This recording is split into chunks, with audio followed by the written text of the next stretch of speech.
Tak boleh. Kamu tetap saudaraku walaupun nama kamu Anu. Kamu punya kekurangan, aku juga punya kekurangan. Tapi dalam merawat, menjaga dan menyelindungi rumah ini dan isinya, kita harus saling bahu membahu. Ya, dalam menjaga Islam, dalam merawat Islam, dalam melindungi Islam, dalam memuliakan orang tua kita, kita harus saling bahu membahu. Nggak boleh ada maling masuk, tak boleh ada perampok, tidak boleh ada mata-mata. Kita sikat, kita tunjukkan kekompakan kita biar orang luar takut dengan kita. Betul tidak? Kenapa orang luar jadi begitu gemes dan pengen ngerampok isi rumah? Karena di rumah gaduh terus. Betul tidak?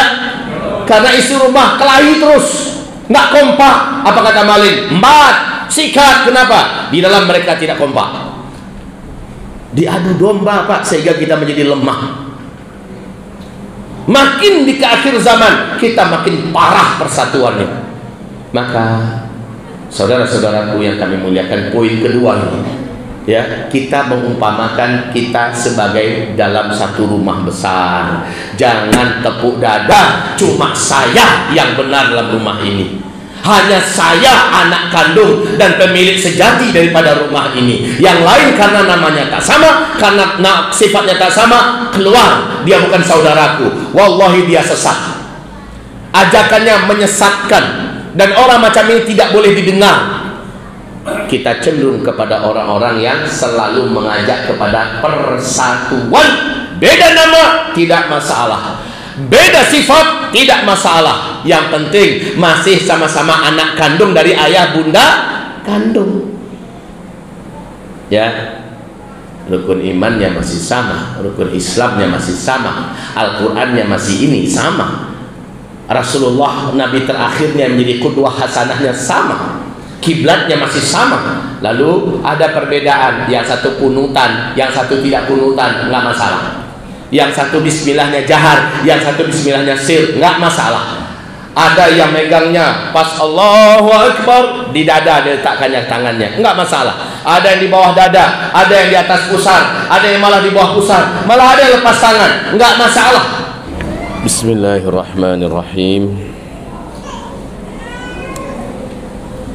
Assalamualaikum warahmatullahi wabarakatuh.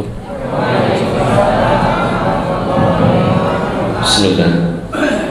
Alhamdulillah wassalatu wassalam ala habibillah Sayyidina Muhammad Rasulillah sallallahu alaihi wasallam. La hawla wa la quwata illa billah. Rabbi syrah li sadri wa yassir li amri wahlul 'uqdatam min lisani yafqahu qawli. Allahumma arinal haqqa haqqan warzuqna ittiba'ah wa arinal batila batilan warzuqna ijtinabah. Allahumma la sahla illa ma ja'altahu sahla wa anta taj'alul hazana idza syi'ta sahla. Rabbana shrah lana sudurana wa yassir lana umurana wahlul 'uqdatam min lisanina yafqahu qawlana. Amin ya rabbana taqabbal du'ana. Wa ba'da dzalika ibadallah, isma'u qawlahu subhanahu wa ta'ala, ya ayyuhalladzina amanu taqullaha wa qulu qawlan sadida yuslih lakum a'malakum wa yaghfir lakum dhunubakum wa man yuti'illaha wa rasulahu faqad faza fawzan 'azima. Allahumma arhamna bil Qur'an wa sadaqallahul 'azim. Wa qala an-nabiy sallallahu alaihi wasallam, innamal a'malu binniyat wa innama likulli imri'in ma nawa. Faman kanat hijratuhu ila Allah wa rasulih fahijratuhu ila Allah wa rasulih. Wa man kanat hijratuhu lidunya yusibuha aw imra'atin yankihuha fahijratuhu ila ma hajara ilaih. Amma ba'du. Masyiral muslimin wal muslimat, hamba-hamba Allah yang kami muliakan, mari kita sampaikan pujian dan syukur kita dari hati kita kepada Allah Subhanahu wa ta'ala Alhamdulillah bi ni'matihi tatimmus shalihah. Kemudian salawat dan salam untuk Habibillah Sayyidina Muhammad Rasulullah sallallahu alaihi wasallam. Allahumma salli ala hadzal nabi wa ala alihi wa sahbihi wa man tabi'ahu bi ihsan ila yaumil qiyamah. Pada hari ini dengan izin dan nikmat Allah, kita mengangkat tema dalam majelis yang barokah ini di taman surga ini. Tema kita adalah urgensi ukhuwah akhir zaman. Pertama tentunya yang mau saya pastikan dulu, Bapak Ibu saudara-saudari semua, sudah sepakat apa belum kita sekarang ini sedang berada di akhir zaman? Kita harus sepakati dulu. Kalau belum, kita uraikan akhir zaman. Tapi kalau sudah, maka barulah urgensi ukhuwahnya kita ceritakan. Sudah yakin apa belum di akhir zaman saat ini? Alhamdulillah. Maka ukhuwah, saudara-saudariku yang kami cintai, aku telah berdoa, kata Rasulullah, kepada Allah tentang 3 hal. 2 Allah kabulkan, 1 Allah tidak jawab. Yang 1 Allah tidak jawab adalah aku ingin umatku selalu bersatu, selalu padu sampai akhir zaman. Ternyata Allah tidak jawab. Jadi artinya apa? Kondisi umat Nabi Muhammad makin ke ujung makin mudah pecah, pecah dan terus pecah, berkeping-keping.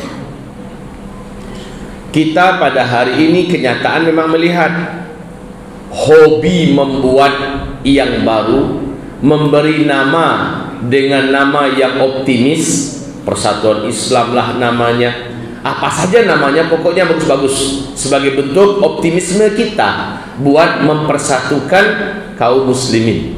Tapi hobi itu hanya di awal, merawatnya kita yang selalu gagal. Merawat persatuan itu sama dengan para hafiz Quran, hobinya menambah hafalan. Menambah hafalan itu hobi, tapi merawat dan menjaga hafalan, di situ banyak gagal. Rata-rata orang Pak di Indonesia kalau katanya hafiz, mesti kalau saya tanya itu, antum sudah hafiz? Alhamdulillah. Berapa? 30 juz. Sekarang yang kuat tinggalnya berapa? Dia terdiam, ya kira-kira 5 juz. Paling banyak 10 juz. Dari yang kuat itu yang mungkin berapa? Makin terkikis. Menghafalnya semangat. Ada daurah menghafal Quran 4 bulan 30 juz. Ada daurah menghafal Al-Quran 6 bulan 30 juz. Bahkan yang paling ekstrim 1,5 bulan 30 juz. Habis itu pas keluar dari acara daurah, sertifikat didapat bahwa menamatkan hafalan Quran 30 juz. Dites 1 pun nggak ada yang ke bawah. Baik, ini kecenderungan umat di akhir zaman, Bapak Ibu. Hobi memulai, hobi ya membuat, tapi gagal dalam mempertahankan. Maaf ya, nggak tahu di Pekanbaru, di Sumatera Barat, hitungan per bulan angka perceraian saja lebih dari 1.200 orang 1 bulan. Angka perceraian, kondisi dan fenomena akhir zaman. Ternyata untuk mempertahankan sesuatu tetap bertahan dan langgeng adalah sesuatu yang paling inti dalam sebuah persatuan. Mempertahankan. Maka saudara-saudariku yang kami cintai, Rasulullah SAW bersabda, alhamdulillah ada papan tulis di sana. Perhatian kita mungkin agak sedikit berbagi. Kadang-kadang saya duduk di sini, kadang-kadang saya menulis di sana. Bisa dibantu agak kembali lagi sedikit.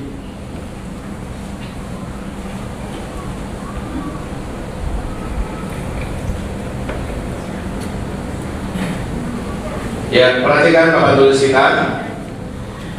Yang pertama, ini poin penting dalam tema kita sekarang.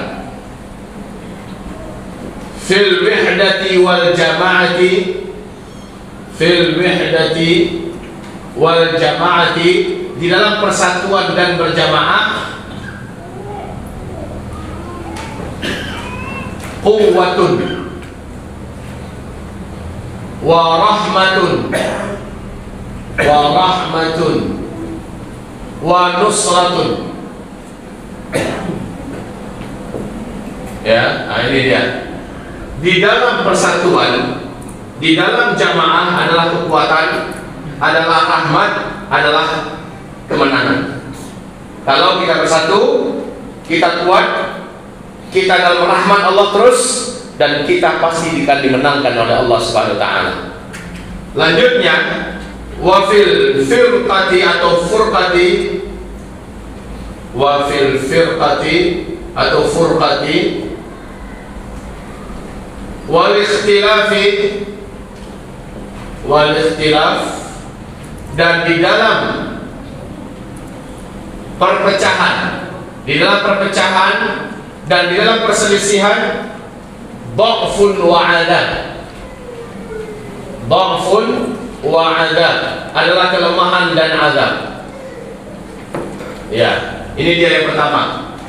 Fil wihdati wal jama'ati quwwatun wa rahmatun wa nusrah, wa fi furqati wa fil furqati wal ikhtilafi dha'fun wa 'adab.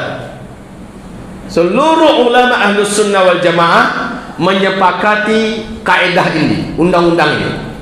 Dalam kebersamaan, kepersatuan, berjamaah adalah kekuatan, adalah rahmat, adalah kemenangan.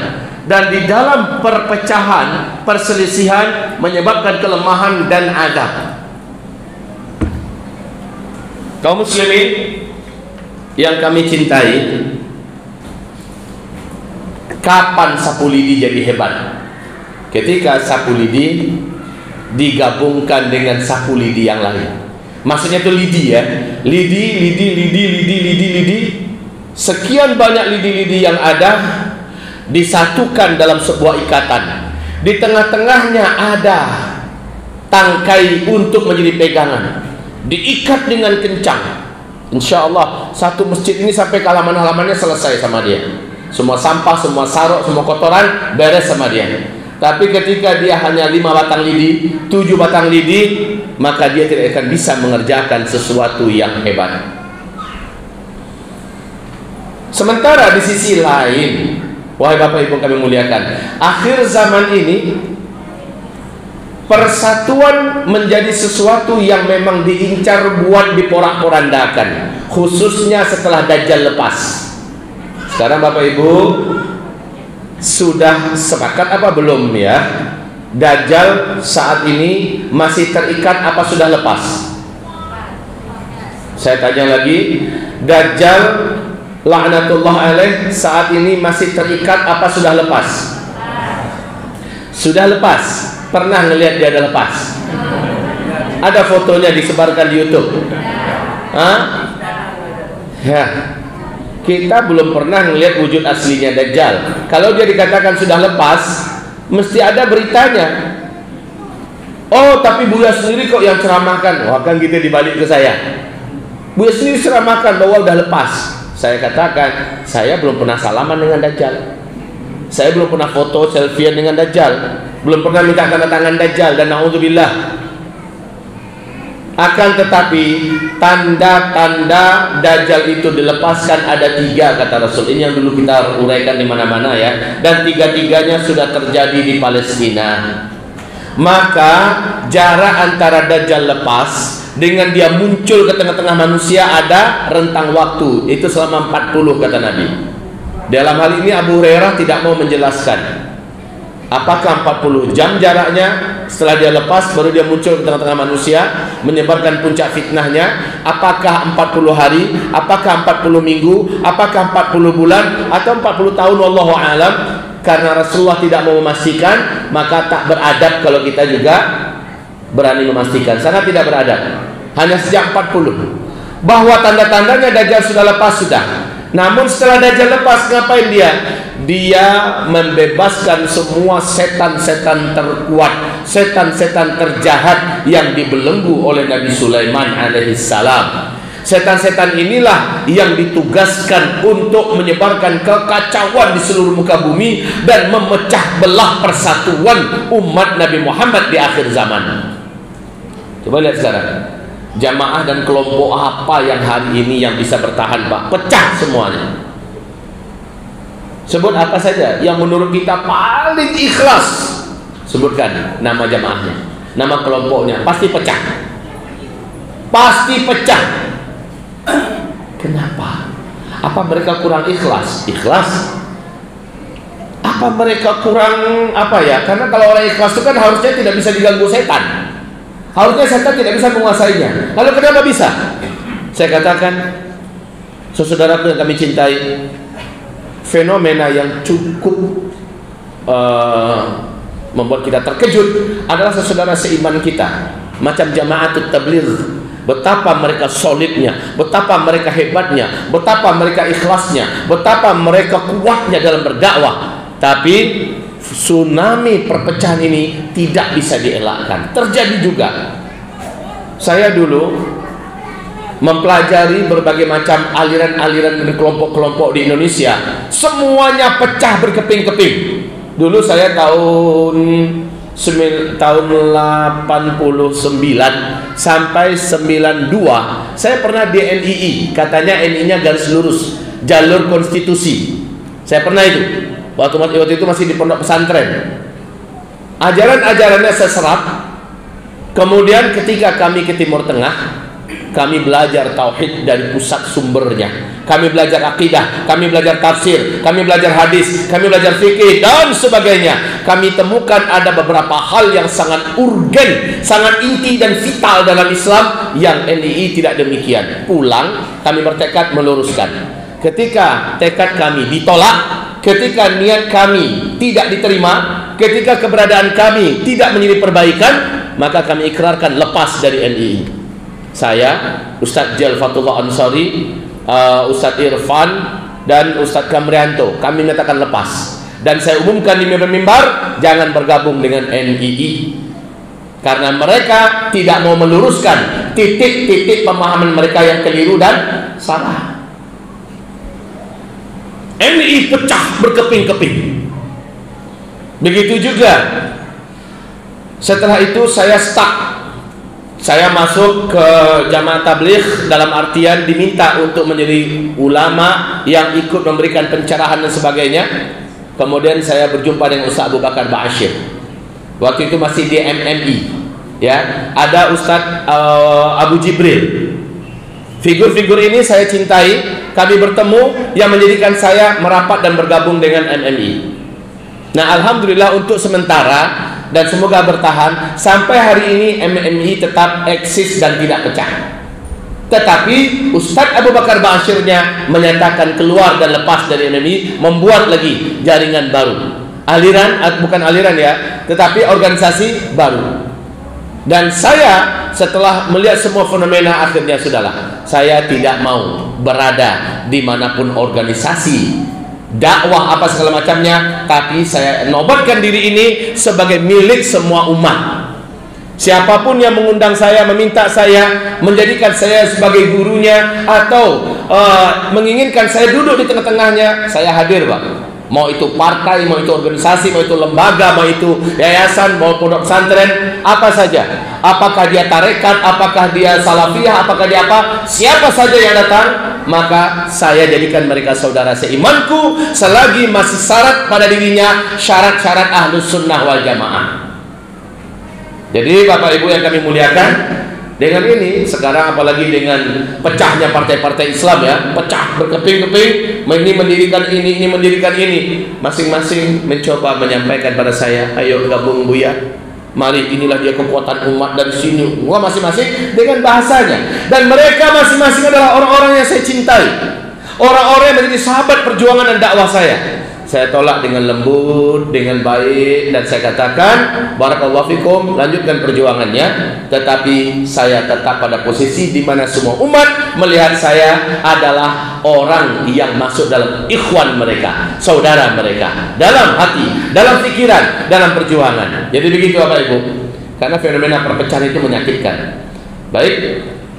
Sekarang setelah kita tahu demikian, maka ada satu poin yang sangat penting saya ingatkan. Satu, wajib hukumnya berjamaah, haram hukumnya tidak berjamaah. Nah, yang berjamaah itu apa?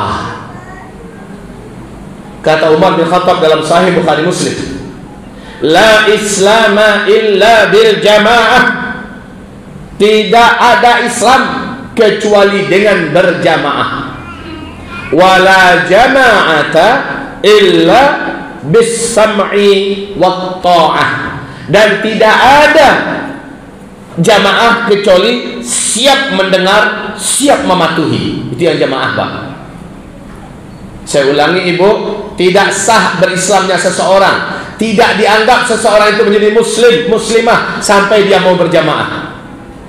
Wala jama'ata illa bis sam'i wat ta'ah. Dan tidak ada jamaah kecuali sami'na wa ata'na, kami dengar, kami patuh. Siapa pimpinannya? Sami'na wa ata'na. Siapa pimpinannya? Sekalipun pimpinan itu secara akademik jauh tertinggal dibandingkan kita, sekalipun pimpinan itu yang ditunjuk menjadi pemimpin kita secara bentuk, secara status sosial jauh di bawah kita, tapi dia yang ditunjuk menjadi pemimpin kita. Sami'na wa ata'na, kami dengar, kami patuh. Wa in ammarakum abdun habasyi, sekalipun yang diminta memimpin kamu adalah seorang budak atau mantan budak dari Ethiopia, hitam keling, bibir tebal, hidung pesek, badan kurus, awak pendek, hitam, dan ka'anna ra'sahu zabibah, seolah-olah rambutnya kriwil-kriwil seperti kismis, bulat-bulat sebesar kismis atau sebesar biji jagung. Kalau ditarik panjang, dilepas melintir lagi, masuk lagi seperti sebuah bundelan. Nah, macam itu banyak, saking jeleknya, saking tak rapinya, tapi dia yang diangkat menjadi pemimpin kita. Sami'na wa ata'na. Itu yang berjamaah. Kalau tak mau macam itu, nak mendadak sami'na wa ta'na, dia tidak bisa berjamaah. Tidak bisa berjamaah, maka dipertanyakan keislamannya. Tidak ada Islam kecuali dengan berjamaah. Masalah kita sekarang membuat kelompok-kelompok rajin, tetapi mempertahankan kelompok setelah ada, di sini dia gagal. Besok agak kurang sejalan, agak kurang cocok, agak kurang kita diperhatikan, buat lagi yang baru. Dan itu terulang dan terulang lagi dan terulang lagi. Inna lillahi wa inna ilaihi raji'un. Bapak Ibu yang kami muliakan, oleh karena itu, dalam hal ini kita patenkan satu, berjamaah wajib berjamaah. Tapi tidak semua organisasi Islam yang ada di Indonesia memiliki sifat-sifat jamaah. Tidak semua. Kalau jamaah tabligh punya sifat-sifat jamaah, ya. Kalau MMI punya sifat-sifat jamaah, Wahdah Islamiyah punya sifat-sifat jamaah, Hidayatullah punya sifat-sifat jamaah. Karena ada karakteristik jamaah itu ada, ya. Jamaah yang sesungguhnya adalah khilafah Islamiyah. Khilafah dalam artian yang diakui oleh seluruh ulama Ahlussunnah wal Jamaah se-dunia, bukan ISIS. Itu jamaah sejati. Tetapi ketika jamaah sejati itu di fase keempat tidak ada, maka sekarang kewajiban kita membuat jamaah atau sekoci kecil, kita merapat di dalamnya. Nah, kita tadi disebutkan dari Ahlussunnah wal Jamaah di Indonesia ini macam-macam. Ada yang namanya Muhammadiyah. Ini yang nomor 2 terbesar di Indonesia. Tetapi lama-kelamaan sifat-sifat jamaahnya makin memudar. Ini kondisi sekarang. Walaupun organisasinya eksis, asetnya luar biasa. NU, Nahdlatul Ulama. Kalau dalam hal ini saya mengatakan yang garis lurusnya. Ini karakteristik itu ada. MUI juga ada karakteristik itu. Kalau dia adalah seorang ahli ilmu, maka ada komandan tertingginya.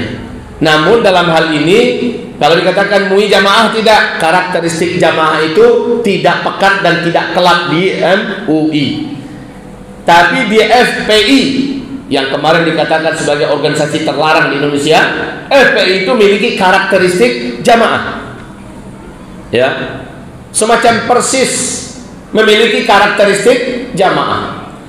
Ada organisasi keislaman kita merapatlah ke dalamnya, ke salah satunya di antara itu semua, maka keberadaan kita dengan mereka jauh lebih baik dibandingkan kita sendirian, Pak. Sendirian dalam artian saya nggak mau di mana-mana, saya hanya akan tunggu Imam Mahdi nanti muncul. Saya akan tunggu nanti Imam Mahdi muncul. Tapi ibarat Allah yang kami muliakan, selanjutnya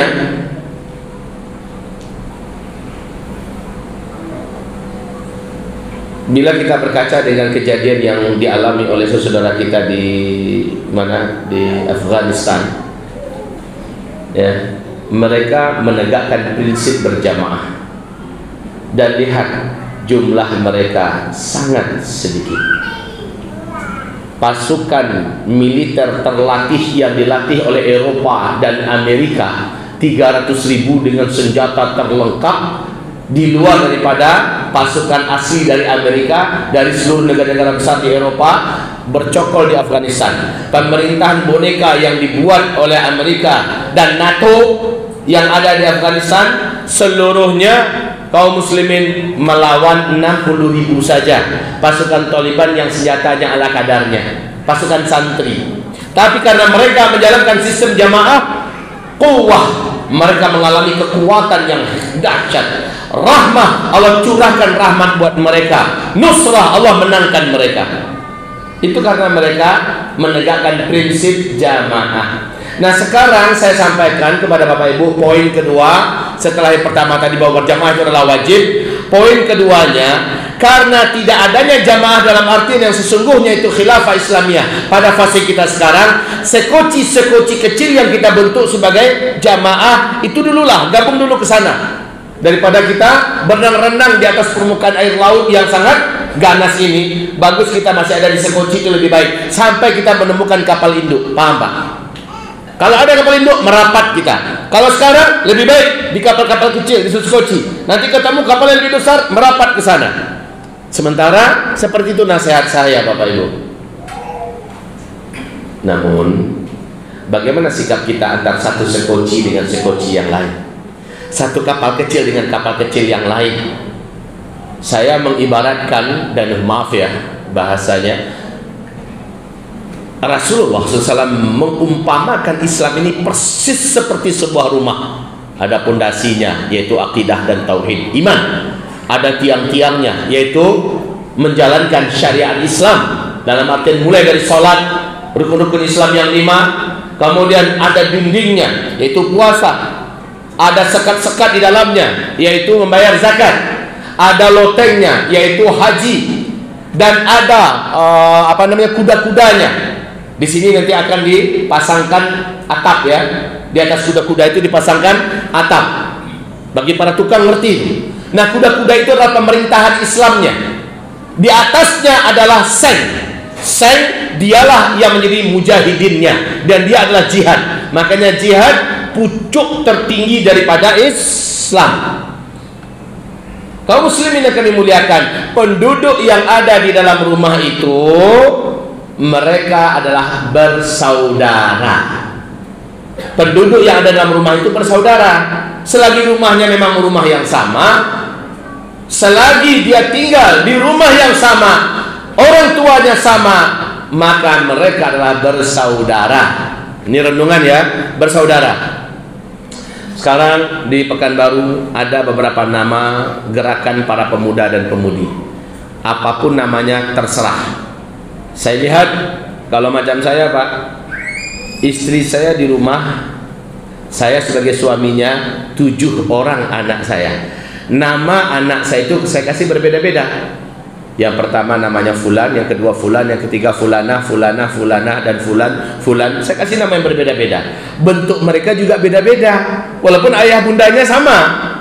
Bentuk mereka beda-beda. Kemudian sifat mereka juga beda-beda. Tapi tak boleh sama sekali kami larang keras bila mereka berkata kamu bukan saudaraku. Kenapa? Karena kamu namanya tak mirip dengan namaku. Kan tak mungkin kayak gitu Pak ya.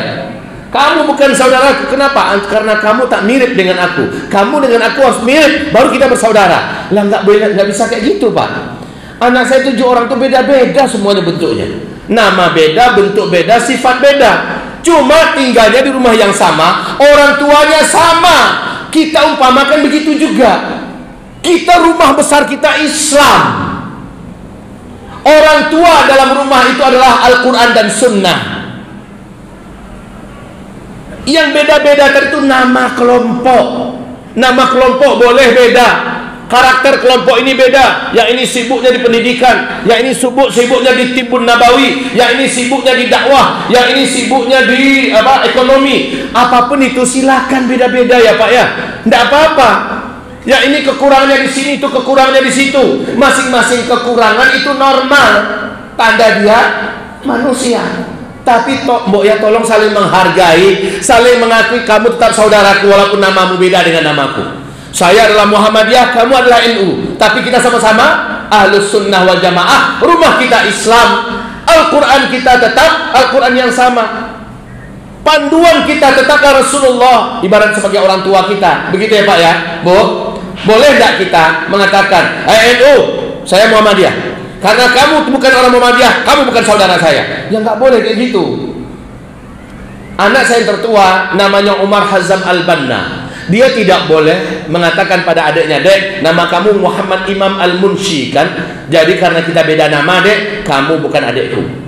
Dan jangan kamu katakan kepada orang lain dan kepada diriku, aku adalah abangmu. Kita beda dek. Nggak boleh kayak gitu, sesat itu ya Pak ya. Kalau kita mengatakan saudaraku bukan NU, saudaraku bukan ini, bukan ini, saudaraku hanya orang Muhammadiyah.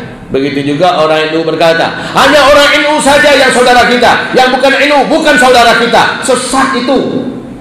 Yang paling benar di Indonesia ini hanya NU, di luar NU semuanya sesat, tak benar. Islamnya tidak diterima dan tidak diakui oleh Allah. Sesat itu. Pernyataan begitu. Ada nggak yang mengatakan begitu?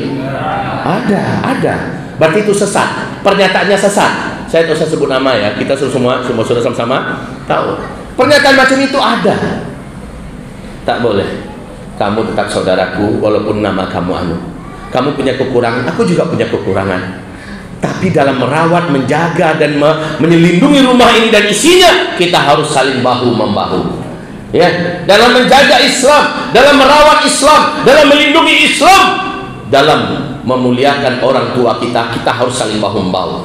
Nggak boleh ada maling masuk, tak boleh ada perampok, tidak boleh ada mata-mata. Kita sikat, kita tunjukkan kekompakan kita biar orang luar takut dengan kita. Betul tidak? Kenapa orang luar jadi begitu gemes dan pengen ngerampok isi rumah? Karena di rumah gaduh terus. Betul tidak?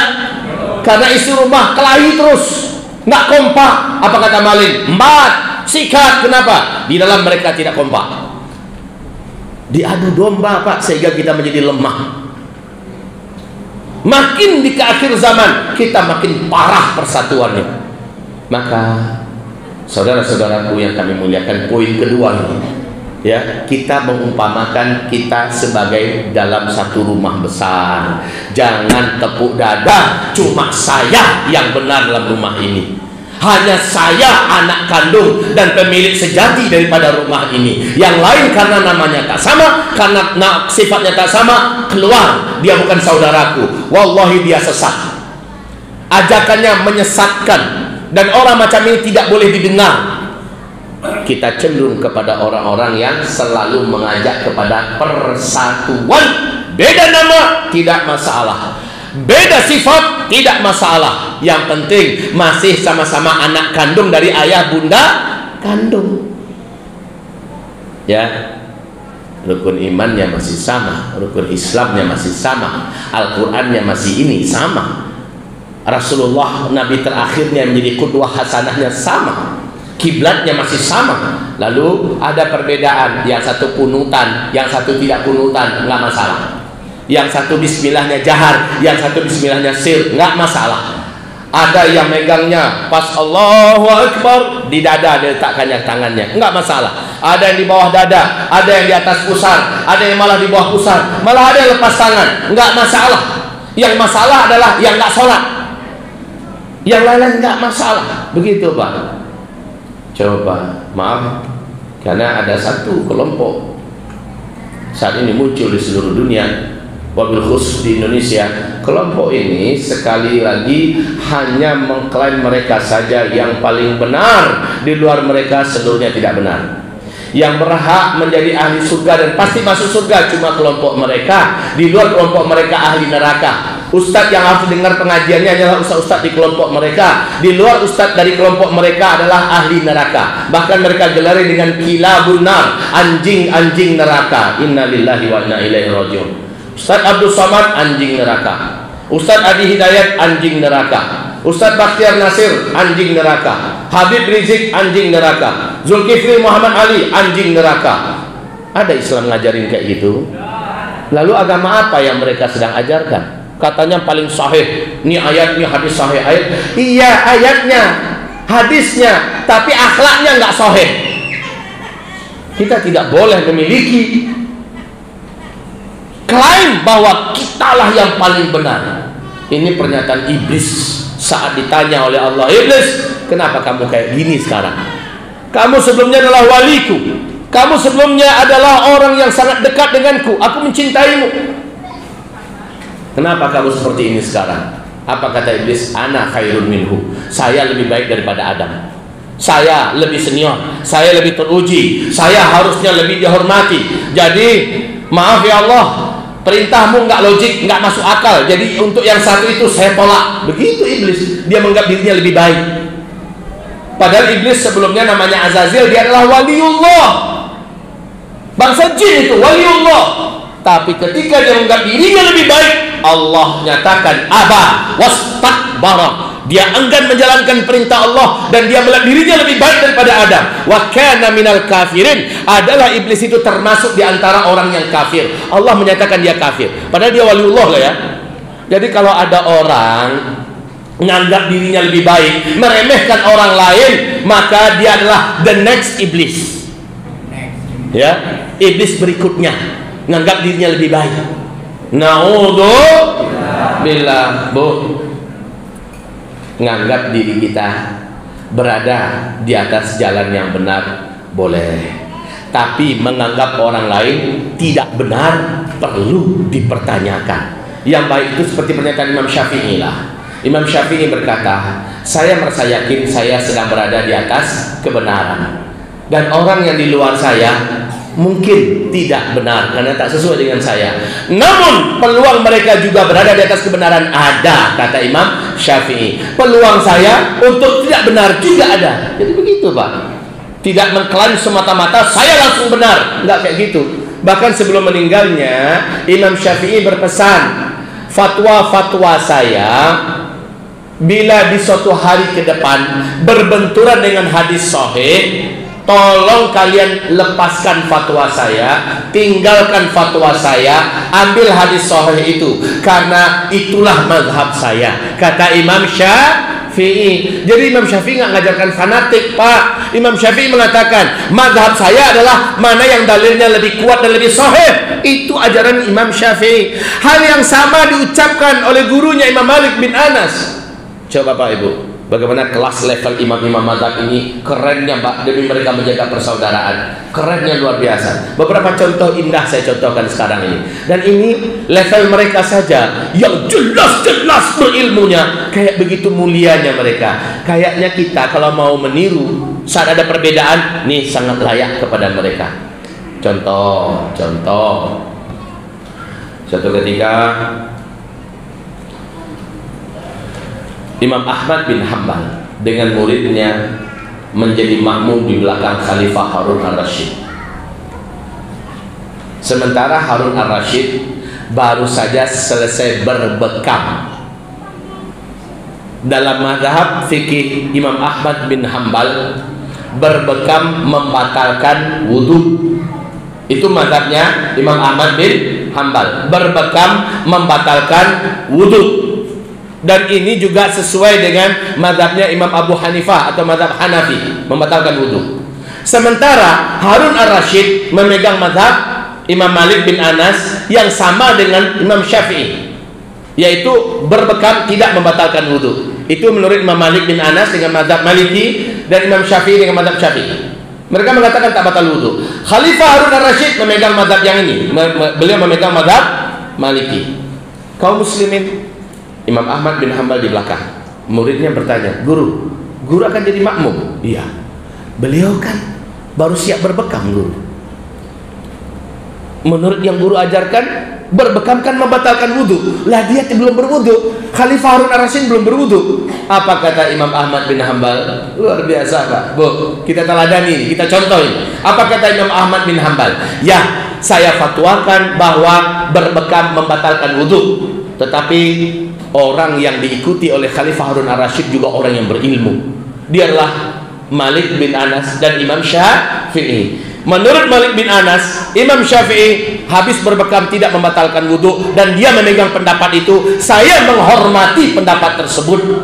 Saya menghormati pendapat tersebut. Maka saya bermakmum di belakangnya menghormati pendapat Imam Syafi'i. Imam Malik bin Anas keren tidak? Keren tidak? Kalau ingin basi karang areh, basi kare harang. Kalau ingin basi kare harang, tidak sah salat mereka, tidak sah jadi makmum. Ayolah kita keluar, bubar. Ini sudah habis bekam dan tidak berwudu, batal wudu. Nggak kayak gitu dia. Saya menghormati pendapatnya. Masya Allah, Masya Allah. Untuk orang yang sekarang, saya salut. Kami punya syekh di Payakumbuh dari Yaman. Beliau muridnya Syekh Mukbil. Beliau syekhnya murid Syekh Abdul Hadi. Bahkan beliau muridnya daripada murid Syekh Utsaimin. Kalau dikatakan beliau salafi, tetapi mazhab fikihnya fikih Syafi'i. Beliau ini kaum muslimin, hal-hal yang berbeda beliau tahu, ini perbedaan, beliau hargai semuanya. Tidak ada yang ditentangnya. Walaupun menurut dia pribadi bukan kayak gitu, tapi begini, tapi beliau menghargai semuanya. Kalau tanya tentang dalil beliau, lengkap Pak, dibacakan ini kitabnya. Tapi ketika yang lain mengamalkan sesuatu yang berbeda dengan yang dia katakan, berbeda dia ilmui, dia menghargai selama orang ini juga punya pijakan dan dalil. Masya Allah. Ini indah kaum muslimin. Jadi nggak perlu ribut, nggak perlu kita harus pecah belah. Ya, tadi saya alhamdulillah masya Allah ditopung oleh saudara saya Pak Saiful, masya Allah enak betul, terasa sekarang enaknya. Tadi bincang-bincang, ya, dengan beliau, kata beliau, saya sekarang fokusnya di Tibun Nabawi, ya, yang lain fulan fokusnya di tahfiz Quran, yang lain beliau fokusnya di berkuda, yang lain beliau fokusnya di anu. Sebenarnya itu semuanya saling melengkapi. Baguslah, yang ini fokus Tibun Nabawi, yang ini fokus berkuda, yang ini fokus di tahfiz, yang ini fokus di ekonomi, yang ini bagus itu. Ibarat dalam satu keluarga yang anaknya banyak tadi, yang satu dokter, betul tidak? Yang satu orang akademisi, yang satu ahli arsitek, ahli pembangunan, yang satu ahli pertanian. Ini saling melengkapi, buat menguatkan rumah, buat mengisi orang-orang yang ada di dalam rumah. Tapi jangan mengatakan, arsitek berkata, kami yang paling baik dan paling berjasa di dalam rumah ini. Jangan kayak gitu. Dokter berkata, kami. Sementara yang ahli ekonomi berkata, kami. Ya nggak bisa begitu. Ayo kita kayak satu badan lah. Kayak satu badan. Bu, coba kita lihat dalam badan kita ini ada apa, Bu? Dari ujung rambut ke ujung kaki. Lihat ada apa dalam badan kita ini. Ada yang jadi tapak kaki. Betul? Di atas tapak kaki ada yang menjadi sampai ke lutut, betis. Kemudian dari lutut sampai ke pinggul ada menjadi paha. Namanya udah beda-beda tuh ya. Namanya sudah beda-beda. Fungsinya juga beda-beda. Tapi saling membutuhkan tidak ya? Saling membutuhkan tidak? Saling membutuhkan. Dan satu kesatuan ini namanya kaki kanan, satu kesatuan ini namanya kaki kiri. Di atas itu ada namanya perut. Di atas perut ada namanya dada. Di dalam dada ada jantung, ada paru-paru, ada macam-macam di dalam. Ada menjadi tulang, tak nampak, tapi dia tidak pernah minder. Dia tidak pernah sakit hati. Dia tidak pernah ingin lari. Kenapa? Saya tak pernah muncul ke permukaan. Selalu ada di dalam, kata tulang. Lalu tulang pengen lari, pamit dari badan. Jadi apa kita? Jadi daging tonggok. Nggak pernah tulang minta dia harus muncul. Sesekali saya biarlah tampil. Enggak, dia nyadar dia fungsinya sebagai ya gitu. Besi dalam sebuah bangunan adanya terbenam di dalam, tapi besi menentukan kekuatan pada bangunan. Betul tidak? Begitu, Pak. Kita ini satu tubuh. Di kepala saja macam-macam namanya. Ada yang mata, ada yang telinga, ada yang batok kepala, di dalamnya ada benak, otak. Tidak pernah benak dan otak berkata, di luar lah bos sekali bah. Dan menentukan seluruhnya kan saya. Sesekali saya tampil ke permukaan. Tidak, kamu di dalam ya. Sami'na wa ata'na. Ya.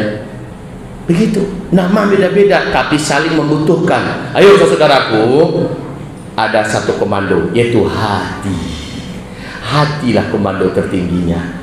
Jadi kepada sahabatku, saudaraku Pak Saiful dan kawan-kawan lain-lainnya, silahkan kita berbeda-beda dalam kesibukan apa yang kita hari ini geluti. Silahkan fokus dan sampaikan kita ke tingkat terbaik dan ke tingkat profesionalnya. Tapi kita tetap tunduk dalam satu komando dalam rangka an aqimuddin wala tatafarraqu fihi. Tegakkan agama, jangan kamu berpecah belah. Jaga rumah ini dari perampok, dari maling, dari orang yang ingin menghancurkannya. Jaga rumah ini, bersatulah kamu dan jangan kamu berpecah belah. Sendirian kita lemah. Wa fil furqati wal ikhtilafi dha'fun wa adab. Dalam perpecahan dan perselisihan ada kelemahan, ada azab. Sedih saya Bapak Ibu. Saya sedih karena hari ini gara-gara ada dua orang yang saling meninggikan suaranya. Waktu itu Nabi masih hidup. Masih hidup Nabi Muhammad SAW. Dan dia ingin sampaikan kabar baik. Saudara-saudara kumpul semuanya, kumpul. Ada kabar baik, baik banget. Mulai orang-orang berkumpul, berduyun-duyun, merapat ke arah Rasulullah SAW. Tiba-tiba sudah banyak orang berkumpul. Nabi mau tampil lagi. Tiba-tiba terdengar dua suara Muslim, ya. Ada dua saudara Muslim meninggikan suara, bertengkar, bersitegang urat. Karena pertengkaran itu Nabi pun termenung dan nampak wajah sedih. Biar dia berkata, bubarlah kalian lagi, nggak jadi. Saya tidak jadi menyampaikan berita baik buat kalian. Demi Allah, kata Nabi, kalaulah tidak bertengkar dua orang Muslim tadi dengan suara yang saling ditinggikan antara satu dengan yang lain, saya akan sampaikan kepada kalian bahwa malaikat Jibril sudah menginformasikan kepada saya, sampaikan pada umat Muhammad bahwa Lailatul Qadar dan bulan Ramadan adalah setiap tanggal anu, malam anu. Sampaikan pada umatmu, dan ini berlaku sampai hari kiamat. Itu yang mau saya sampaikan. Tapi ketika informasi itu sudah ada dalam kepala saya, sudah tersimpan dalam memori saya, terjadi pertengkaran dua orang Muslim yang tadi saling meninggikan suara antara satu dengan yang lain, Allah pun mencabut ingatan saya. Yang sudah mau disebarkan, Pak, ditarik balik oleh Allah, diambil, lupa Nabi Muhammad. Sekarang Allah menjadikan dia terbuka dalam 10 hari terakhir saja. Carilah oleh kalian di malam-malam ganjilnya. Ini gara-gara apa? Ada dua orang Muslim yang saling bagi giah, basi tangka, basi tengkang, main ilmu basi saja. Tahu ilmu basi? Basi tangka, basi tengkang, basi kare kapalo, ya. Ilmu basi itu kan basi kare. Wahai Bapak Ibu yang kami muliakan, saya bahasa Minang ngerti kan? Oh, ya. Wahai Bapak Ibu yang kami muliakan, jadi dengan apa yang kami sampaikan barusan ini, menjadikan kita harus merenunglah kenapa di rumah tangga kita jarang sekali rahmat Allah terasa, karena sering suami istri bertengkar. Suami merasa dirinya benar, istri merasa dirinya benar. Istrinya meninggikan suara di depan suami, suami tak mau kalah. Lalu keluarlah kata-kata. Nama-nama kebun binatang pun ramai di rumah. Bermunculan, cicak kau, konceang, kutu kau, tungawang, disebutnya semua. Mana ada rahmat Allah di dalam rumah tangga itu? Allah cabut. Jangankan yang baru yang diharap untuk turun, yang ada saja Allah ambil balik, karena di rumah itu ada pertengkaran. Wa fil furqati wal ikhtilafi dha'fun wa adha. Nikmat yang ada akan Allah cabut. Mau rumah tangganya bahagia, jangan bergigih, kompaklah, ya, jangan bertengkar, kompaklah. Makanya Rasulullah ketika istrinya memperlihatkan amarah, Rasulullah diam. Pak, ini bapak yang punya istri, istrinya marah, Rasul diam. Sampai-sampai apa yang akan dimakan, diminum oleh Rasulullah, tanpa sadar salah seorang istrinya menepuk tangan Rasulullah. Saking emosinya dia terjatuh. Dan Nabi bilang sama yang ada, ibu kalian sedang marah, sudahlah kita bersihkan saja yang terjatuh ini. Kalau dia laki zaman sekarang Pak, dilampangnya langsung, bini kau, tidak bontak kau. Rasulullah dia sabar. Umar bin Khattab radhiyallahu anhu dipidatoi, diceramahi oleh istrinya, dia diam saja, dia diam. Ada seseorang datang ingin mengadukan perangai istrinya di rumah kepada Umar bin Khattab. Dia datang ke rumah Umar bin Khattab, terdengar ada ceramahnya seorang wanita dalam rumah. Ternyata adalah suara istrinya Umar bin Khattab yang lagi ceramahin Umar. Umar diam saja. Malulah laki-laki ini, dan dia pun beranjak pergi. Karena dari bawah pintu nampak oleh Umar ada laki-laki berdiri tadi. Umar pun minta manas sebentar sama istrinya. Istrinya pun mengangguk. Maka Umar buka pintu. Pak, kamu sebut jambo? Iya ya wahai khalifah. Ada apa Pak? Saya tadi mau mengadu tentang istri saya cerewet mana di rumah tuh. Rupanya sampai siko bini khalifah lebih daripada bini Abu. Dan Umar bin Khattab yang begitu keras, yang begitu tegas, hanya menyimaknya dan tidak melawannya. Ini Pak, Bapak dia mentang-mentang ambu imam, ambuku panglima di rumah wah. Jadi bini tak boleh mengeluarkan pendapat, itu tak boleh ya Pak ya. Kita dengarkan dia. Kalau nggak setuju nanti bicarakan baik-baik. Nah istri juga jangan habis dengaran pengajian kok melunjaknya sudah tuh. Dapet dia bos, mau kasih banyak Bu ya. Di rumah ada kau salah saya lagi ya bos. Ambo lampai kan salah mukul nanti tutup nanti tahan. Ya. Jadi kalau skala rumah tangga saja keributan terjadi, rahmat Allah yang ada akan Allah cabut. Rahmat Allah yang ada akan Allah tarik, Allah angkat. Na'udzubillah. Apalagi dalam berorganisasi, dalam berlembaga. Ya Allah, kami di Pekumbu, bukan berarti ini saya ceritakan di Pekanbaru, lalu di Pekanbaru banyak fenomena ini. Di seluruh tempat kami di Pekumbu. Saya dulu punya yayasan, namanya Yayasan Al-Islam. Itulah induk dari yayasan-yayasan hebat hari ini yang ada di Pekumbu dan sekitarnya. ICBS, mungkin sudah pernah mendengar ICBS, Cahaya Islam, ya, apa tuh Yayasan Al-Falah, yayasan banyak yayasan pendidikan, tahfiz bermunculan sekarang. Induknya adalah Yayasan Islam yang kami yang mendirikannya. Awal-awal kita mendirikan semuanya satu dan kompak, tapi sekali lagi ujung-ujungnya pecah. Tapi bagi kami menganggap perpecahan yang macam itu adalah perpecahan menuju kepada karena kami tetap bersaudara, kami tetap bersahabat, kami tetap saling mencintai, tetap saling mengunjungi. Nah, ini kalau perpecahan yang seperti itu bukan pecah namanya ya, tapi apa namanya, pengembangan. Walaupun nama lembaganya berbeda setelah itu, dan ada malah anak daripada lembaga ini jauh lebih besar daripada induknya, nggak ada masalah. Tapi Bapak Ibu yang kami muliakan, fenomena macam inilah yang hari ini terjadi di akhir zaman. Kalau kita mau menang seperti Allah memenangkan Taliban di Afghanistan sana, maka syaratnya cuma satu, tetaplah dalam jamaah. Tetaplah dalam jamaah.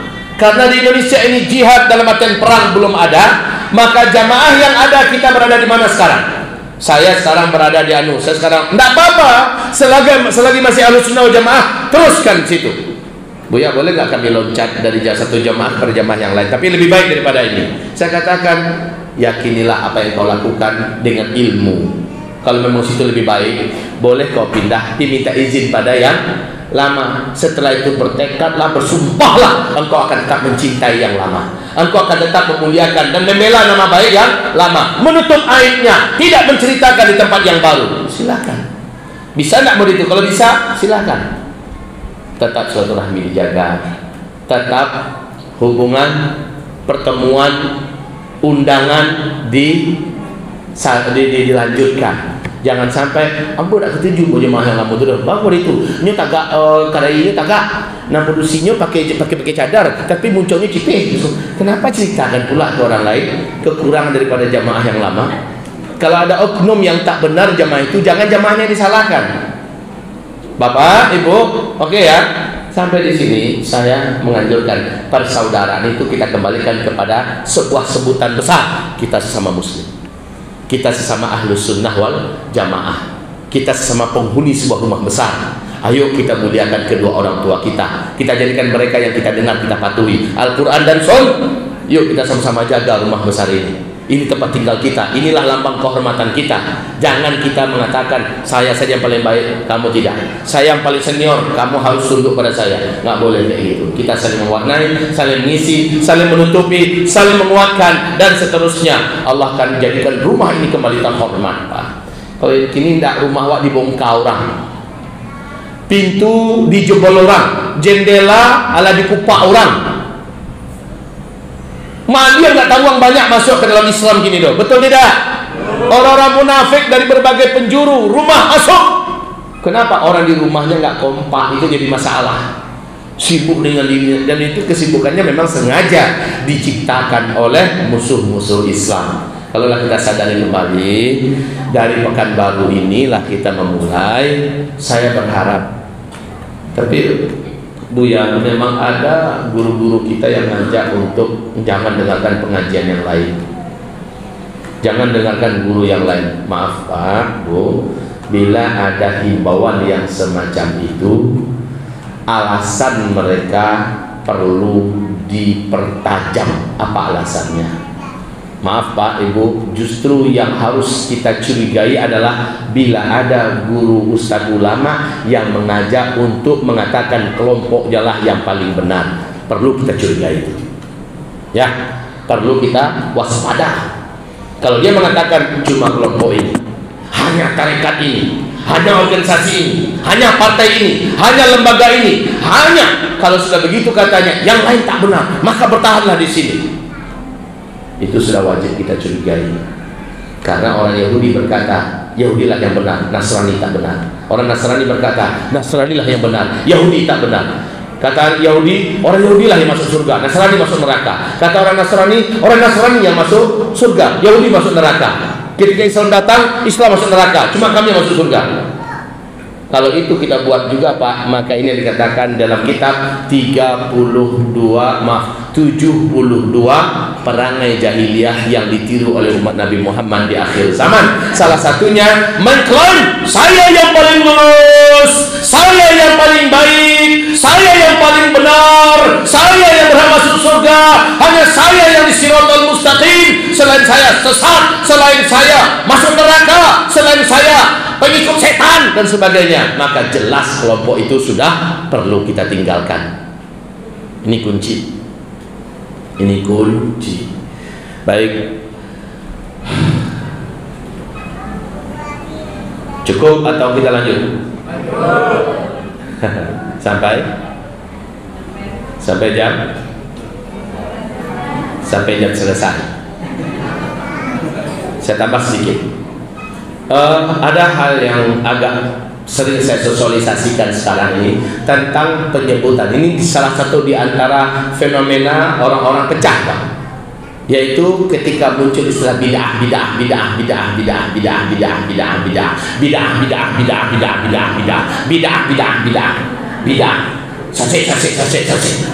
Sasik. Bid'ah. Kok cadarnya bid'ah? Kok wajahnya bid'ah? Nampak orang kasih bid'ah dia. Maulid Nabi bid'ah, Isra Mi'raj bid'ah, dolalah, finnar. Lama tanya juga malaikat neraka.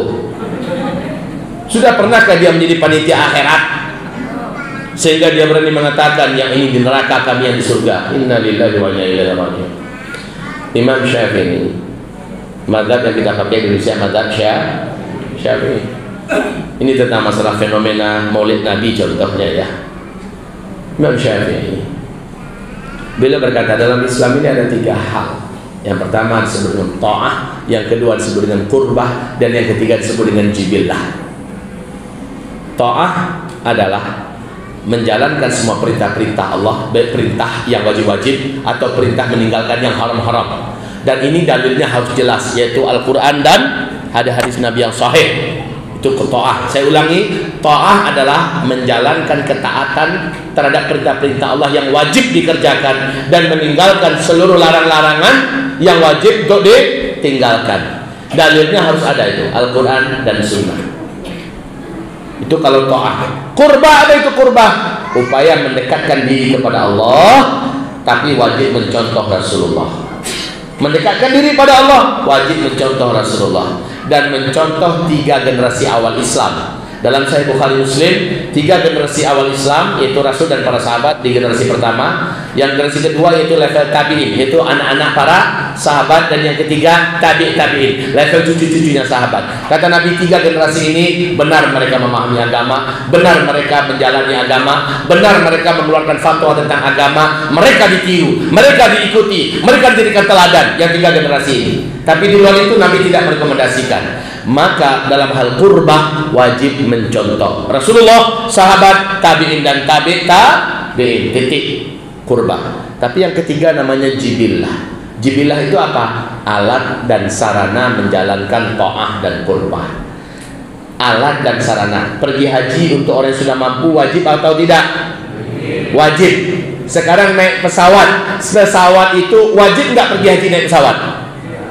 Tidak bisa dengan kapal laut, betul tidak? Wajib nggak naik haji pakai kapal laut?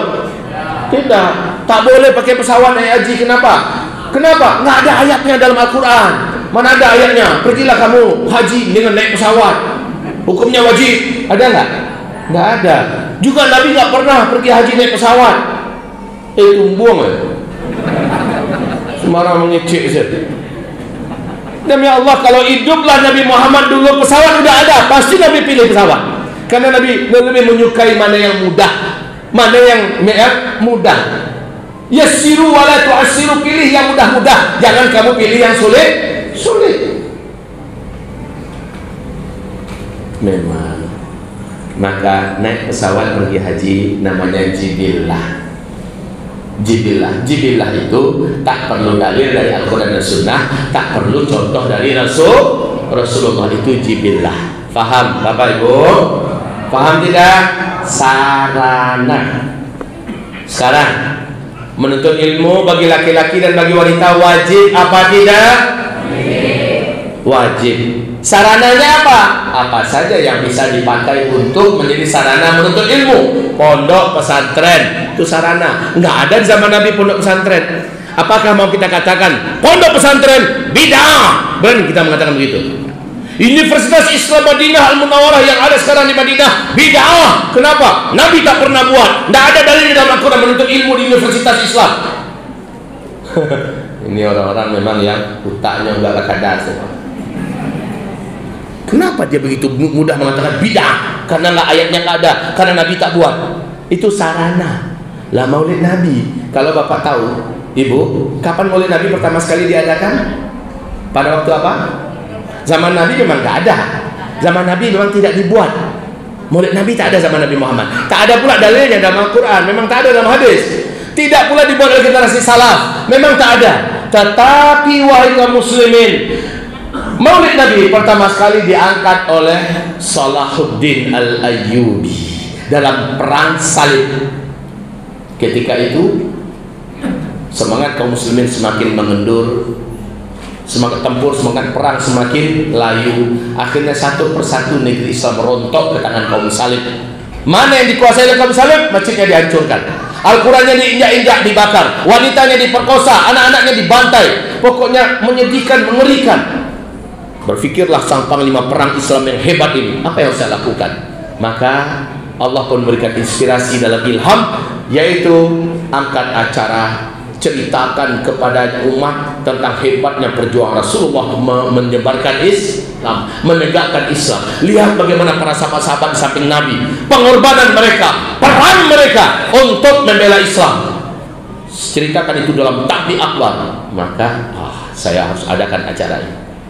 Kapan waktu yang paling pas? Bertepatan dengan masuknya Rabiul Awal. Akhirnya diambillah tanggalnya, tanggal 12 Rabiul Awal, tepat di acara di tanggal kelahiran Nabi Muhammad. Itulah Maulid Nabi pertama. Lalu dikumpulkan semua bapak-bapak, ibu-ibu, emak-emak, gadis-gadis, tua, muda, TK, kanak-kanak yang masih pingitan, wanita bunting, orang-orang yang baru menikah, semuanya ngumpul mendengarkan takbir akbar. Bergantian ulama, orator-orator menyampaikan tentang sejarah Nabi, perjuangan Nabi Muhammad dan para sahabat, pengorbanan mereka, dan nyawa-nyawa yang melayang sebagai syuhada, dibakar semangat mereka. Ternyata dampaknya luar biasa. Ini sesuai dengan perintah Allah dalam Al-Quran, wa harridil mu'minina 'alal qital.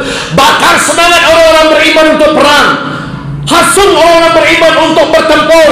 Itu ayatnya. Sarananya dijadikan oleh Salahuddin Al-Ayyubi mengangkat acara Maulid Nabi untuk membakar semangat kaum muslimin. Maulid Nabi sarana atau jibillah. Dan hebat, setelah kejadian itu kaum muslimin berbondong-bondong mendaftar, Pak. Bapak-bapak, pemuda-pemuda, bahkan anak-anak remaja yang laki-laki mendaftar. Yang masih kecil-kecil diterima pendaftarannya karena orang tuanya mohon, anaknya juga memohon.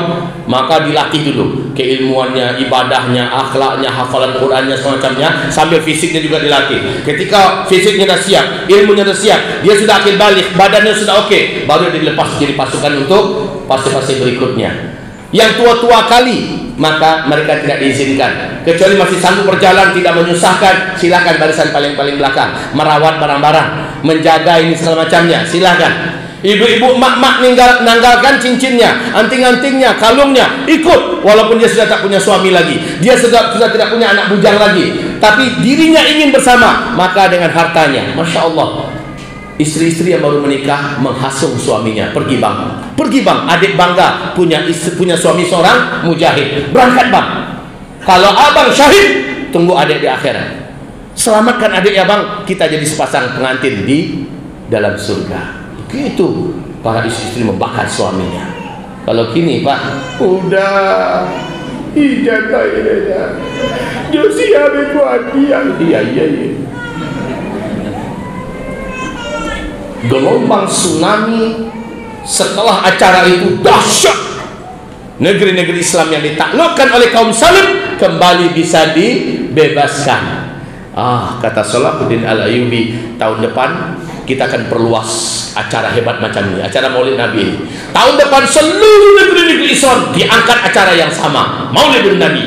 Begitu Pak. Jadi asal muasalnya ternyata untuk membangkitkan semangat kaum muslimin untuk bela agama, bela Islam. Gitu ya. Sejak itu, Masya Allah, sampai Masjidil Aqsa pun berhasil dimerdekakan dan pintu Masjidil Aqsa dibuka langsung oleh Salahuddin Al-Ayyubi. Demikian ceritanya Pak, Ibu. Nanti ada yang bertanya. Jadi masalah Maulid Nabi, jangan katakan itu bid'ah karena nggak ada dalilnya dari Al-Quran. Memang nggak ada dalilnya dari hadis. Memang nggak ada. Nabi memang nggak buat, betul itu. Tetapi ini sarana dalam menjalankan perintah Allah, harridil mu'minina 'alal qital. Bakar semangat orang beriman untuk berperang. Dengan cara Maulid Nabi terbakar semangat mereka. Ini sarana. Maka tak boleh dikatakan Maulid Nabi itu bid'ah. Tapi dia bagus. Kalau Buya ada yang banyak melakukan hal yang bid'ah atau bahkan sesat dalam Maulid Nabi. Apa itu contohnya? Iya, dia salawatan, dia membaca ini, habis itu organ tunggal pun dibunyikan. Artis ibu kota pun diundang, meliuk-liuk di atas panggung pada acara Maulid Nabi. Lah kalau begitu oknum yang salah, betul tidak? Ini masjid ini dibangun untuk apa, Bu? Untuk Sholat dulu nomor satu, baru ibadah-ibadah yang lain. Taklim, majelis taklim, majelis taklim, tabligh akbar, pengajian-pengajian dan sebagainya. Betul? Tapi ternyata ada yang menyalahgunakan masjid. Ada oknum yang masuk ke masjid berjudi di dalam masjid. Apakah masjidnya kita runtuhkan atau oknum itu kita tertibkan? Wah, masjid itu nggak baik. Kenapa? Ada orang berjudi dalamnya, hancurkan masjid. Apa begitu cara berpikirnya? Tidaklah oknum itu. Jadi kalau Maulid Nabi ada yang salah melakukan praktek-praktek dalamnya, yang salah adalah oknum, bukan Maulid Nabinya. Kalau cara berpikirnya seperti diajarkan Imam Syafi'i seperti ini, Pak, lempeng jadinya urusan ini, Pak, ya. Lapang jadi urusannya. Nggak sedikit main bid'ah-bid'ah, sakit hati orang dengarnya. Ada orang sholat, kemarin dia tobat, Pak, bertatuan masih, tapi dia masih sholat. Ini bid'ah ini, sholatnya nggak sah, kamu di neraka. Dia baru mulai merapat dan pengen belajar sholat, udah dibilang bid'ah, masuk neraka kamu. Kalau gitu cara beragama, orang akan lari semuanya dari Islam ini. Hamba-hamba Allah yang kami muliakan, saya rasa untuk pengantar, ya, urgensi persaudaraan Islam agar menuju kepada kekuatan, kemenangan dan pertolongan Allah, rasanya sudah cukup sampai di sini. Bapak Ibu, kalau ada yang mau diskusi dan tanya jawab, silahkan. Kalau ada yang mau didiskusikan, ya. Kalau seandainya tidak ada, ya kita sudah. Silakan Bapak dulu.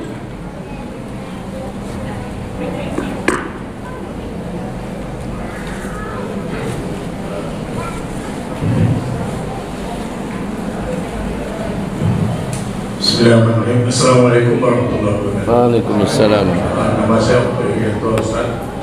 Yang ingin saya tanyakan di akhir zaman ini sesuai dengan tema juga ini ukhuwah.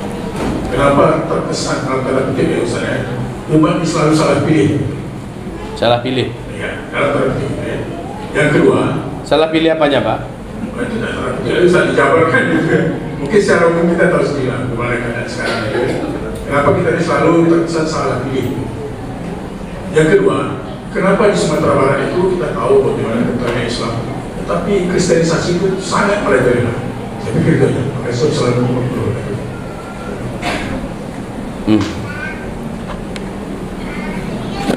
Bismillah. Bentar ya, Bukti yang tadi mau bertanya. Kemarin kami sudah uraikan tentang 5 fase ya. Nah, ini fase ini tetap tidak boleh hilang nih.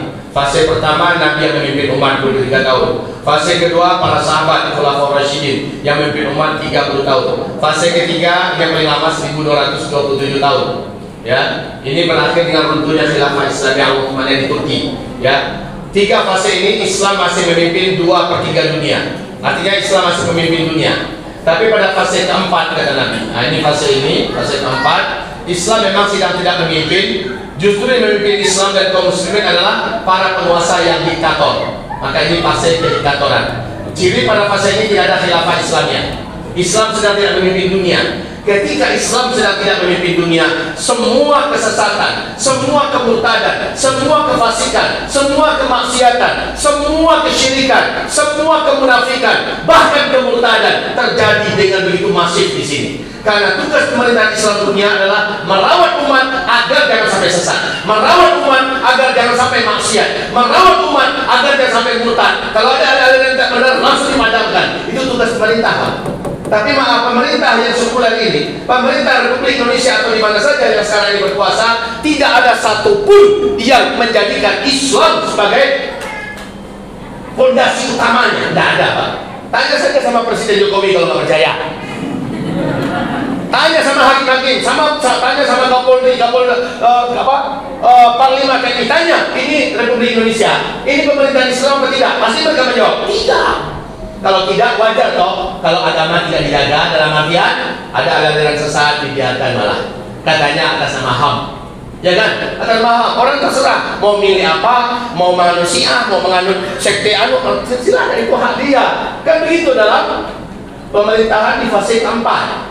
Mereka tidak merawat Islam, mereka tidak melindungi kaum muslimin. Padahal ketika pemerintahan Islam yang memimpin, maka tugas utamanya melindungi akidah umat, melindungi pemahaman umat, melindungi ibadah umat, bahkan menolong ibadah umat, dan menutup depan maksiat, menutup segala apa yang bisa merusak generasi. Itu tugas pemerintahan Islam. Dan itu tidak terjadi karena memang fase keempat Islam sedang tidak memerintah.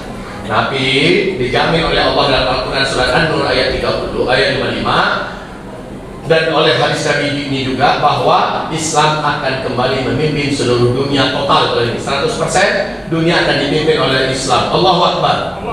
Ya, Islam akan memimpin. Ini Al-Quran, jaminan Allah dalam hadis juga. Dan disinilah berakhir umat Islam yang beriman dihabisi oleh Allah dalam peristiwa tentang saat kiamat yang nomor 7. Finish, berakhir di sini. Jadi Pak, kalau pertanyaan kenapa sekarang selalu salah diri? Memang dirancang begitu. Jadi kenapa sekarang umat Islam apa tadi yang terakhir tadi? Ya Sumatera Barat sensasi semacamnya. Sekali lagi, karena pemerintahannya bukan pemerintah yang menjadikan Al-Quran dan Sunnah sebagai imam tertinggi, bukan sebagai way of life yang nomor 1. Dan ini bukan pemerintahan Islam. Terjawab itu semua Pak ya. Kenapa? Karena semuanya terjadi. Disinilah tugas kita sebagai Islam, kata Rasulullah, isbiru. Kamu wajib bersabar pada masa ini. Fa'innahu, maka sesungguhnya la ya'ti alaikum zaman. Nanti akan datang pada kamu zaman, suatu zaman, ya maksudnya akhir zaman ini ya. Alladzi ba'dahu syarrun minhu. Orang yang hidup pada masa itu merasakan hari-hari yang berjalan terasa lebih berat dan lebih jahat daripada yang telah dilewati. Hari-hari yang nanti didatangi akan lebih berat dan lebih jahat daripada yang sedang dijalani. Pada masa itu kata Nabi, isbiru, kamu wajib bersabar. Gitu Pak, bersabar, bertahan maksudnya. Bertahan. Jadilah muslim yang kafah, mukmin yang haqqan, walaupun dicaci, walaupun dimaki, walaupun kita diejek, walaupun kita ditindas, diinjak, dipijak dan sebagainya, bersabarlah kan. Bersabar. Jadi ya, dan seterusnya. Baik Pak, sudah terjawab dengan singkat ya Pak ya. Silakan. Mana? Apa Tom?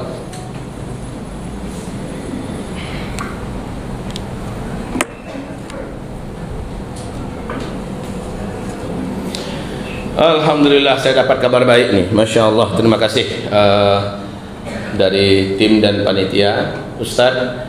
Alhamdulillah di sini kita boleh untuk pesantren Ustadz. Jadi ada kemarin Pak Saiful dan tim datang ke pesantren saya. Pesantren kita sedang pelebaran masjid, ya, dan membangun tempat berwudu. Dan beliau sudah melihat. Jadi kata beliau, silahkan Ustadz, lakukanlah penggalangan dana. Saya hanya menghimbau nurani bagi orang yang beriman. Bapak Ibu, ayo merapat, bantu kami di pesantren sana agar masjid kita bisa diperluas dan kita bisa membuat tempat berwudu yang permanen. Sekarang ini tempat berwudunya darurat, masih pakai atap asal-asalan, kemudian pakai dinding-dinding asal-asalan, yang sekali sepak tuh roboh. Nah ini Bapak Ibu, mari kita sama-sama melakukan penggalangan dana dari hati-hati beriman Bapak Ibu semua. Tafadhol, mungkin ada teman-teman yang bisa membantu untuk ikut menyebarkan kotak celengan. Ini kotak masjidnya siap. Selesaikan yang masjid sini dulu. Ya. Nah, sekarang dibantu ya agar habis itu kita lanjutkan tanya jawabnya insyaallah. Saya sebenarnya dalam ceramah ini saya memang sekarang melihat bila seandainya pengurus atau panitia membukakan pintu, maka saya akan sampaikan pada umat kebutuhan Islam yang sekarang ini sedang kita kelola generasi kita di pesantren sana. Ada yang berminat silahkan, ada yang tidak berminat karena dia melihat ada yang lain yang akan menerima, silahkan juga. Tapi bagi kami insya Allah Bapak Ibu tidak akan pernah dikhianati. Bapak Ibu akan merasakan amanah yang sangat menyamankan insya Allah ta'ala. Baik, bagaimana Kasiful, mungkin ada timnya yang bisa jalan ya. Ya silakan. Baik kaum muslimin, demikian dari saya. Kalau seandainya Bapak Ibu ingin menseriusi bantuan kepada pembangunan masjid kita, jazakumullah khairan katsira, barakallahu fikum. Tafadhal. Bismillahirrahmanirrahim. Assalamualaikum warahmatullahi wabarakatuh. Waalaikumsalam. Yang mana yang udah jalan tadi Pak Saiful?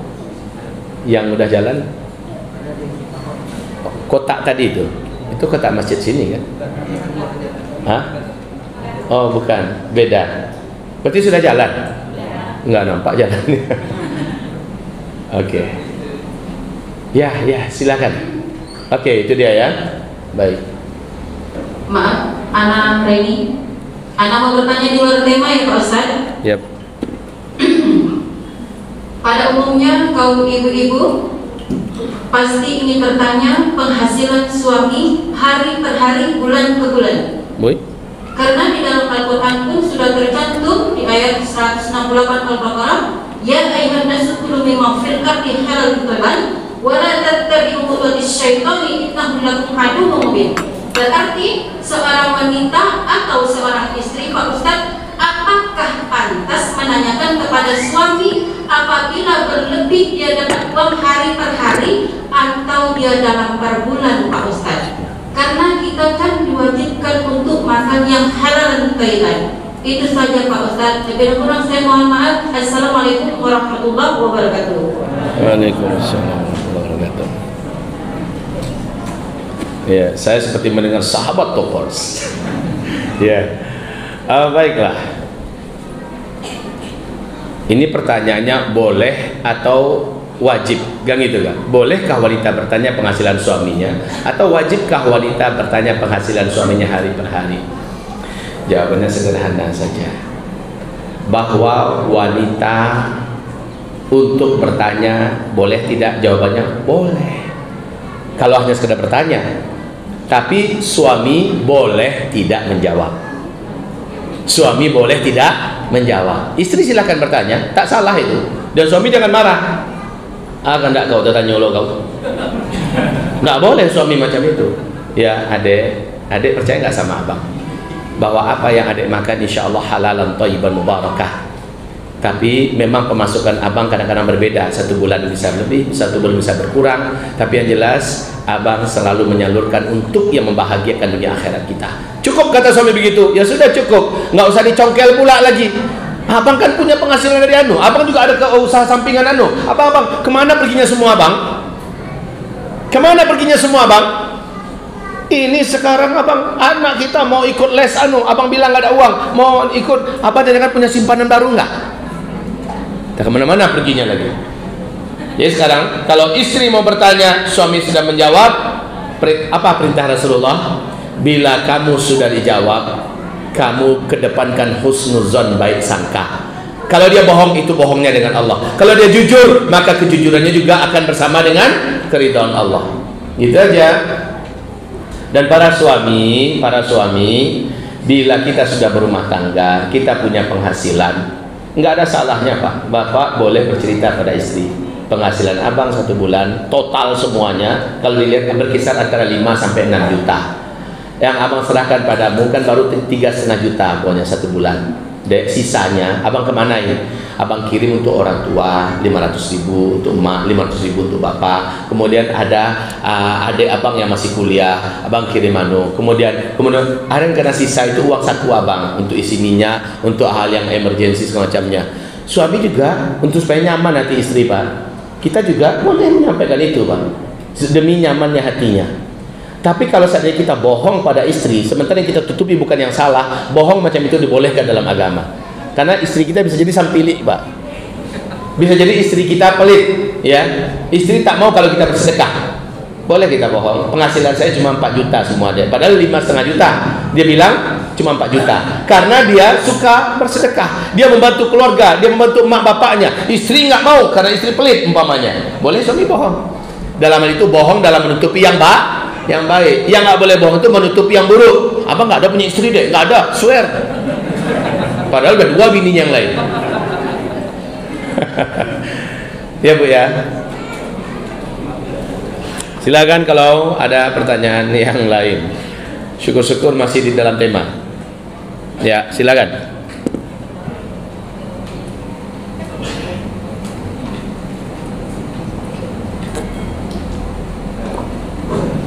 Assalamualaikum warahmatullahi wabarakatuh. Assalamualaikum warahmatullahi wabarakatuh. Saya mahasiswa Universitas Riau, Fakultas Hukum. Ingin bertanya pada Ustaz ya. Ya memang dalam kondisi saat ini mungkin ada beberapa daripada aliran dalam Islam ya kan. Khususnya seperti juga yang sudah Ustaz bahas tadi. Ya sebagaimana ada satu aliran yang mungkin menganggap yang paling benar atau aliran yang paling benar. Jadi di sini saya dalam kenyataannya mungkin ya dalam lingkungan saya ada beberapa teman, termasuk juga dalam keluarga saya, mungkin yang telah mengikuti pengajian seperti yang Pak Ustaz bahas tadi, ya kan? Dan mereka semenjak dari mengikut dari kajian itu, mereka seakan-akan ya hubungan kami berteman itu sudah sangat lama misalnya. Namun semenjak ada yang perbedaan pendapat, sejak ada pengajian yang dia ikuti, itu timbul rasa pertemanan itu mulai renggang gitu. Ukhuwah kami itu mulai renggang itu hanya karena berbeda pendapat itu, Ustaz. Masuk dalam keluarga juga. Jadi berbeda pendapat itu sangatlah tidak baik itu, Ustaz. Jadi bagaimana, Ustaz? Kalau misalnya ada keluarga kita, misalnya kayak ibu, saudara, ayah, ataupun keluarga yang lain besar, termasuk sahabat-sahabat kita yang dia berteman, karena hanya mengikuti pengajian yang berbeda dan mereka tidak menganggap kita sebagai teman ataupun keluarga ataupun yang sama dalam pendapat mereka. Jadi bagaimana itu, Ustaz? Kalau sudah makin tahu itu, terima kasih, Ustaz, dalam menyikapinya itu, Ustaz. Ya, terima kasih. Orang harusnya makin lama ngaji, makin mulia hatinya, makin banyak ilmunya, makin tunduk. Begitu tidak? Padi makin berisi, makin tunduk. Tong kosong nyari bunyinya, padi kalau tak berisi dia makin mendongak. Jadi harusnya makin lama ngaji itu makin mulia hatinya. Mulia hati itu dilihat dari akhlaknya. Maka kata Rasulullah, ahasinukum akhlaqa akmalukum imana ahasinukum akhlaqa. Yang paling sempurna imannya di antara kalian adalah yang paling baik akhlaknya. Dulu kita ketemu dengannya enak, matanya teduh, bibirnya ramah, mudah senyum, suka menyapa, salamannya hangat, genggamannya erat. Sekarang kok setelah lama ngaji dia jadi kayak gini, matanya tegang, mukanya jadi kecut ngeliat kita, bibirnya juga tidak baik, disalami malah dia melengos, ya. Diajak salaman dia malah menjauh. Kok jadi kayak gini? Makin ngaji kok jadi harus ada yang dipertanyakan itu. Harus ada yang dipertanyakan. Mestinya makin lama makin lembut dia, makin lama makin santun dia. Berarti ada sesuatu yang big question dalam pengajian itu.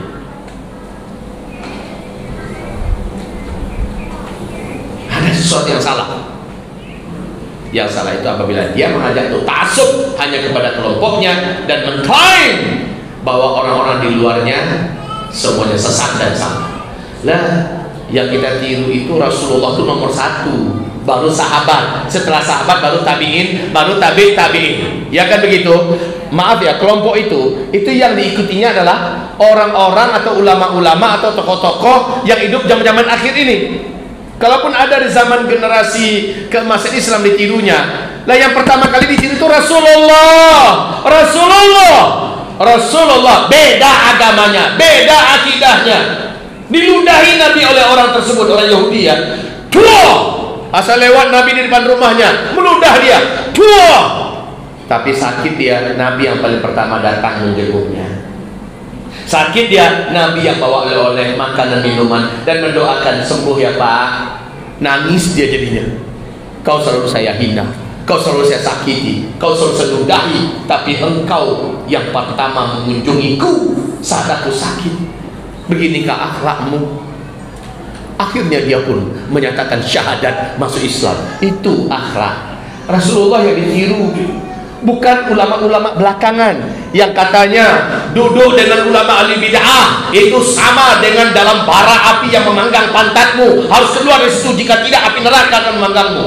Kenapa kita tidak meniru Rasulullah SAW yang dengan orang Yahudi bagaimana akhlaknya, dengan orang Nasrani bagaimana akhlaknya, dengan musuh yang mau menusukkan lagi pedang ke dalam leher Rasulullah supaya tembus, tinggal tusuk aja lagi. Tapi ketika terjatuh pedang itu Nabi yang mengangkat dan Nabi menyatakan kamu saya maafkan.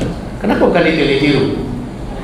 Apa masih hebat ulama-ulama belakangan itu daripada Rasulullah? Kenapa bukan Rasulullah yang ditiru? Laqad kana lakum fi Rasulillahi uswatun hasanah liman kana yarjullah wal yawmal akhir wa dzakarallaha katsiran. Setelah Rasul baru para sahabat. Surah Taubah ayat 100, tiru para sahabat. Lihat bagaimana sahabat-sahabat, Masya Allah, indahnya akhlak mereka, indahnya keteladanan mereka.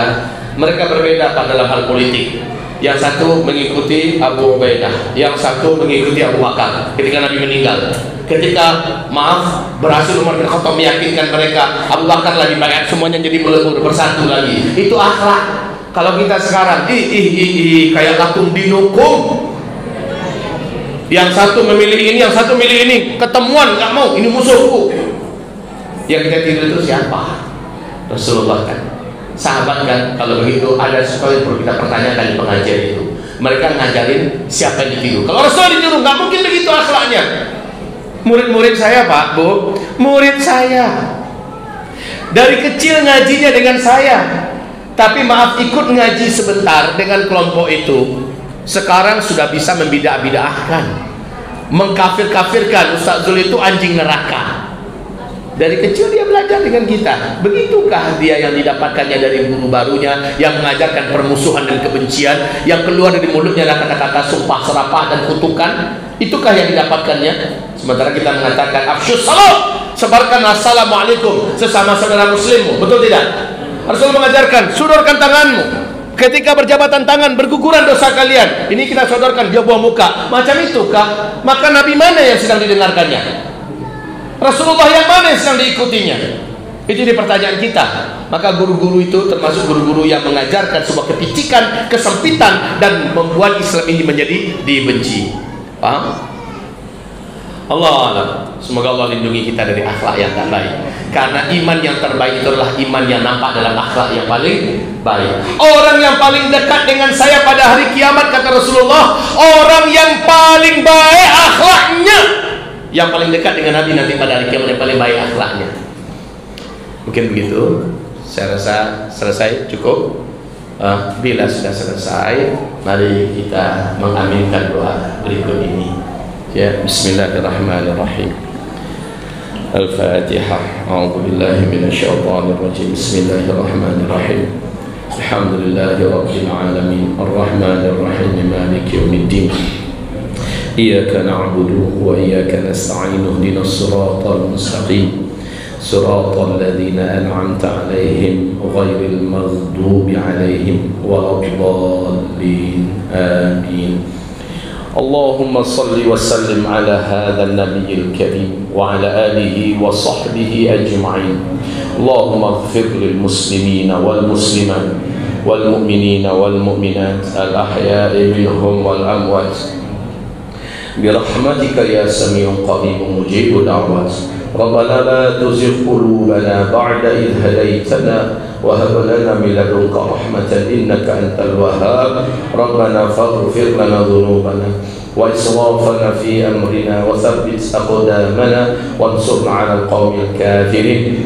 ربنا آتنا في الدنيا حسنة وفي الآخرة حسنة وقنا عذاب النار. اللهم إنا نسألك من الخير كله ما علمنا منه وما لم نعلم ونعوذ بك من الشر كله ما علمنا منه وما لم نعلم.